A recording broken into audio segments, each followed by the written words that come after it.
And I'm the Goob, and this is Gulps'n'Games.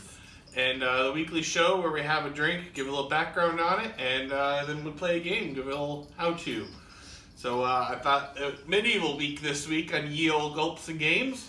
I'm going to go ahead and pull your stuff up there so Cat doesn't knock it over. Oh, okay. You going to talk about something? Well, yeah, you're going to talk about your beer. Oh, okay. I have Giant Slayer. This is from Bay City, Michigan. It's just down the road from us. It's from the Tri-City Brewing Company in Bay City. The Tri-City Brewing took its name from the three cities, Bay City, Saginaw, Midland, located in the eastern part of the lower peninsula of Michigan. And we're like half hour from Saginaw and Bay City and about an hour from Midland. Okay. Did you know that? Yep. Okay. These three cities are collectively known as Tri-Cities, which at one time was quite the hub for brewing. That's all I could find about their history Well, let's know about the on beer. their website.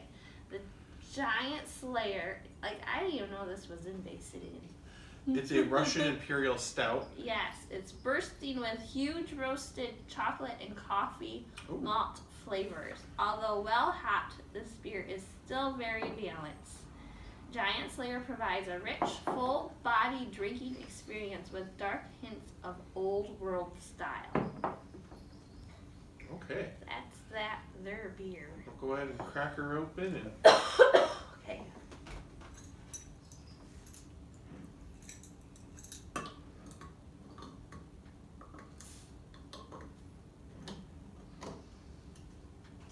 Now that we know what's there, we need to go there sometime, babe. if you're ever that much trouble, I wonder if it was a twist off.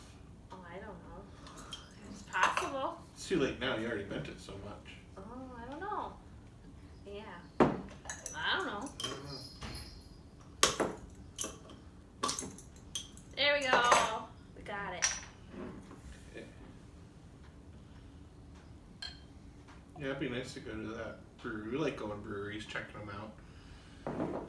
Sampling all the things that they have. Well, they must not advertise pretty well if it took us getting this beer to even know that it existed. Mhm.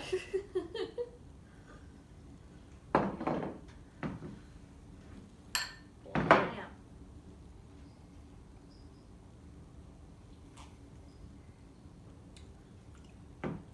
Yummy. Yeah, it's a good dark beer. I can taste the coffee more than the chocolate. Tastes like a mocha, your chocolate coffee. And cleanse our palates.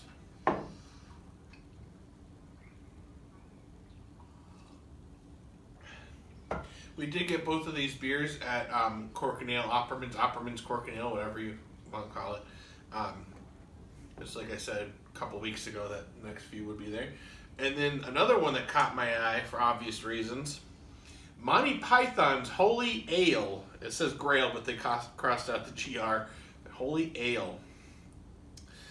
For Black Knight's Reserve, Dark Yorkshire Ale, tempered over burning witches. Is this why it's medieval or Renaissance or whatever you're calling this night? It's medieval week. Medieval week, yes. I mean, you're a princess. We have a demon slayer with a knight on it. We have the Monty Python's Holy Ale. So Black Sheep Brewery. Ooh, excuse me. It was formed in 1992. There was a T&R Theakston's.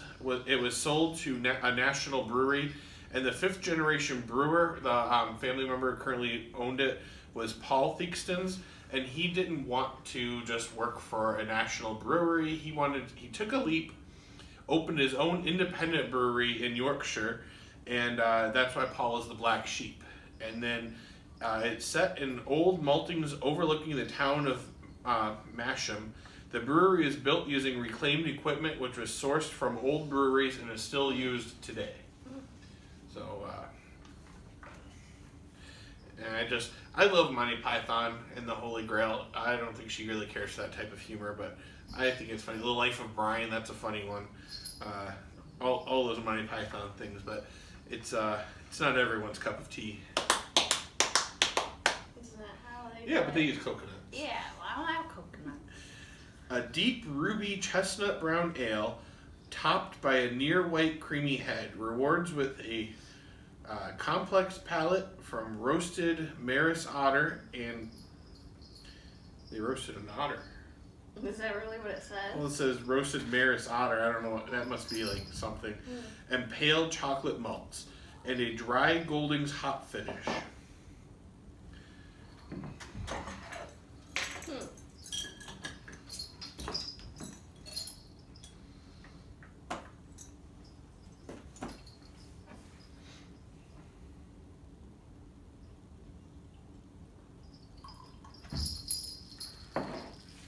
Oh, I guess I was expecting it to be dark.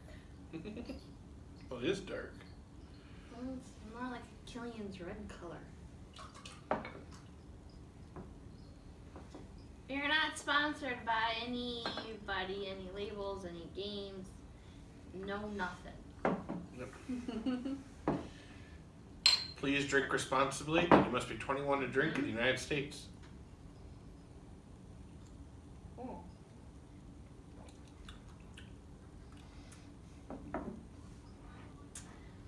Wow. Tastes almost like it smelled like nothing. I mean, I tasted it. It's a very mellow taste to it.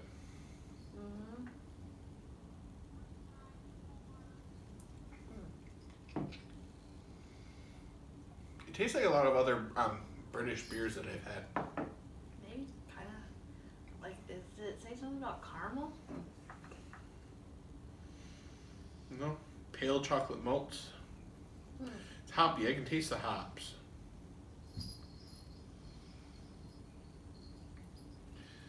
Well, I taste caramel. All right, and so then the game this week is another one from Deepwater Games. That's 3 in a row, actually, I believe. And I got this at Koi's Comics as well. Claim. This is also a gaming idea. I thought the beers paired nicely with this game because it's got a very medieval aspect to it. It has these realms, factions they're called. You have goblins, you have knights, you have dwarves, undead, and mimics, and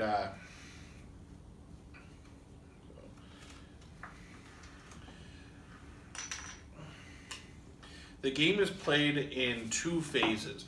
The first phase is where you're collecting the cards that are going to be your followers, and then in phase 2 you're gathering supporters.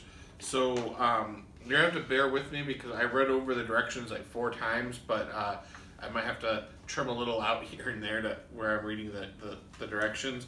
So first off, we take the cards. I'm gonna shuffle them again just because it was a brand new deck, and even though I've shuffled it a lot, I want to make sure that they're nice and mixed in.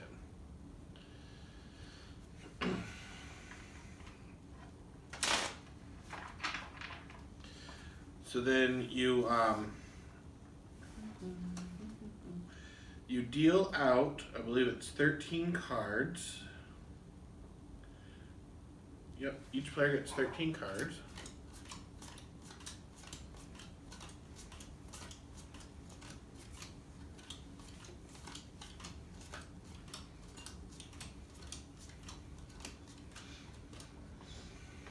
Can I look at them? Yeah. So in this phase, it's played with 13 tricks, they call it. So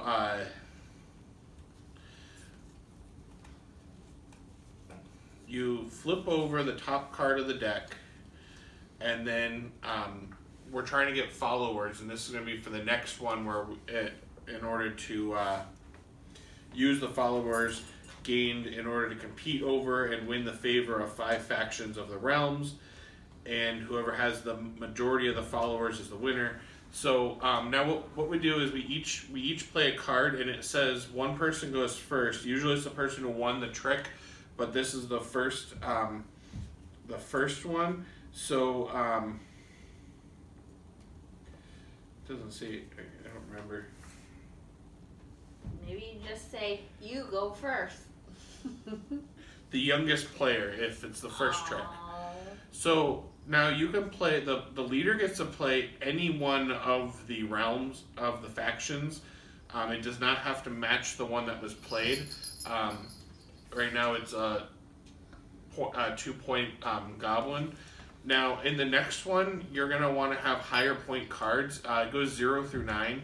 So you might want to use like your really weak cards on this one to so that, because it's only a 2. Because if you lose the trick, winner gets to take the card that's shown, the loser draws a card. So while I don't know what that one is, it might be a higher number than this one, so I could, do that. And then after I play my cards, I'm going to play a level 1 undead. Now she has to match the faction that I played. So unless she does not have an undead, she has to play an undead. If she does not have an undead, she can play any card. But it says, if the second player played a card of another faction, the leader automatically wins the trick, unless a faction power, which is a doppelganger or knight, occurs. So the factions all have power. So goblins, no special power. Knights, if played after a goblin, it automatically beats a goblin regardless of its value. So if I had played a knight and she doesn't have any knights, so she plays a goblin, no matter what level it is, it would beat me. Undead. Played undead cards are not discarded but added to the trick winner's score pile. So whoever, because at the end you score points, and so this would moved over into a score pile for whoever wins this trick. Dwarves, only in phase 2, the loser of the trick collects all dwarves played and adds them to their score pile. And then doppelgangers, you may play doppelganger instead of the asked for suit. And so that's she's allowed to play that no matter what. So so why can I only play an undead on top of an undead? Because I'm the leader, I choose what faction that we're fighting with. Oh, okay. And only you, so you have to follow me because you follow the leader. Okay, well that's what I have. Okay, so it's a 6, so it beats my 1, so she wins. So she gets to take the goblin. You're gonna move that over. That's gonna be for your follower. You also, because they were undead and you won, you get these for your score pile. So leave those in a score pile.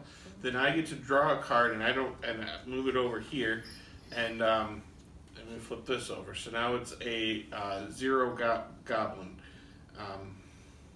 So can I play a goblin? You can play any. So you're the one. Why would I want to play a goblin? Whatever you play, I have to play to follow. Because you're the leader now, I have to follow the leader. So whatever faction you play, I have to play. And you can play, in order to win this card, you can play any card you want.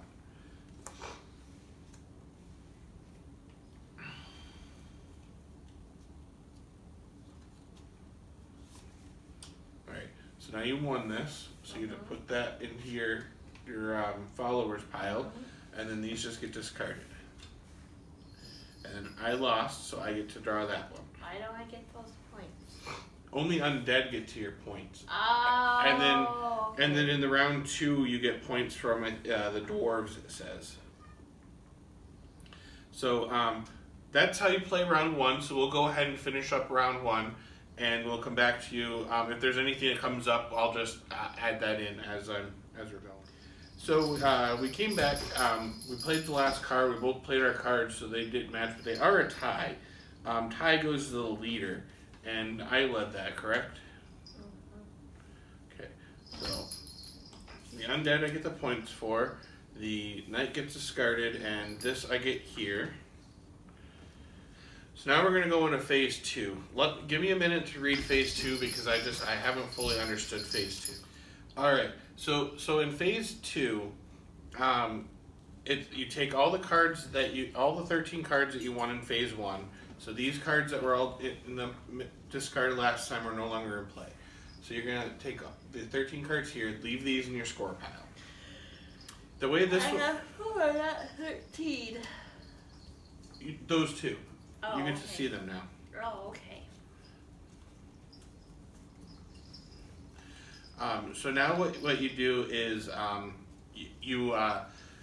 the leader plays a card, and then the follower or the second player then plays a card as well after the leader plays. then whoever has the highest card wins and takes those and puts those in their score pile.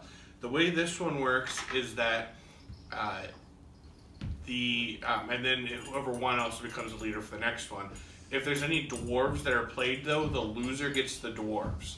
So,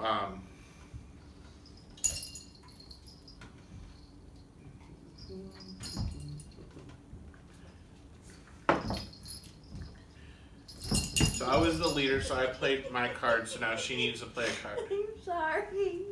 I have side entertainment going on here. Our two cats that are siblings are fighting. And it was comical. Okay.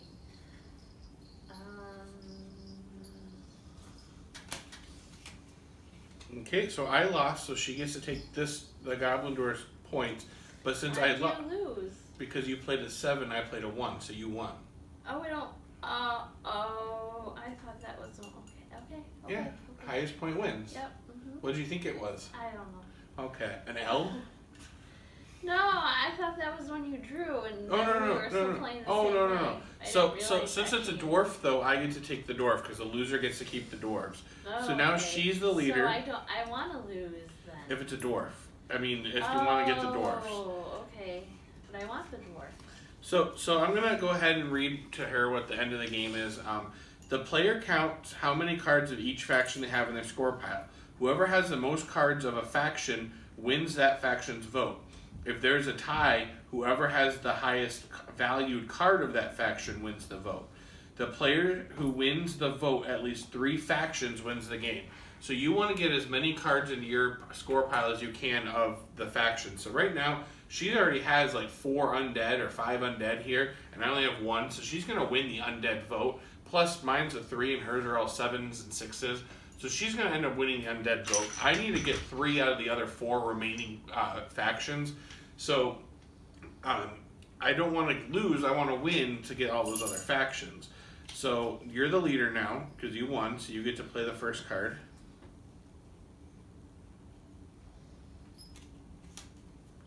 That's why on the first turn, on the first phase, you want to try to go after the higher scored cards, and I was risking, I was purposely losing them to draw one. So she played a 7.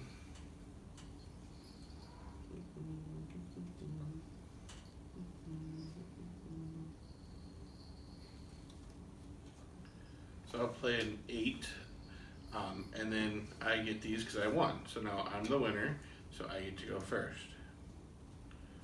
So I will play an 8.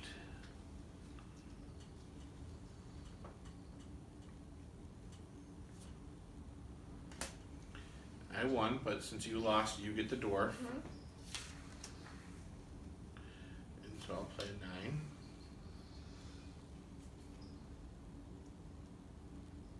You don't have to pile soup anymore, right? No, you can play any card you want, and you want to make them, unless you want to lose to get dwarves into your losing pile, you want to play something higher than that, but 9's the highest. So now she tied. So the way that ties work in phase 2 is the same way. The leader wins a tie. Aww. That would have been nice to know beforehand. Well, it was the same in the last round. So, okay, I'll play an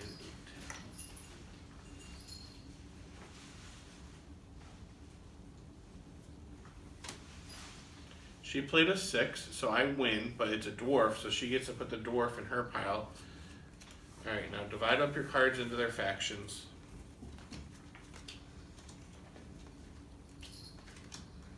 At some point, something happened and she missed 3 cards. I don't know how, but when I counted up all the ones that were, just the undead from phase 1, she was still, for some reason, she was 3 short. So I just gave her 3 cards from that, just so we could finish the game. So now you divide up all your factions, and you count how many you have for each one. How many goblins do you have? 3. I have 6, so I win the goblins. So put your goblins over to the side. How many knights do you have? think I have any. You don't have any knights, so I win the knights. How many dwarves do you have? You have way more than the one dwarf I have, so you win the dwarf faction. I have 3. So put those up here. How many undead do you have? 5. I also have 5. What's your highest one? A 7. Mine's a 9, so I win the undead. And how many doppelgangers do you have? 2. I have 3, so I also win those. So I got 4 out of the 5 factions. She got the 5th one, the dwarf. So that means I win. And that's how you play Claim. I thought it was a pretty fun game. I think it'll be funner the more we play it. I was just going to say, the more I play it, I think I'll like it. Yeah. Especially if we make sure that we get the right number of cards. Yeah, I don't know how that happened. I mean, we ended with the same. We both had 1 card left at the end, so obviously, I think you must have forgot to draw a couple times.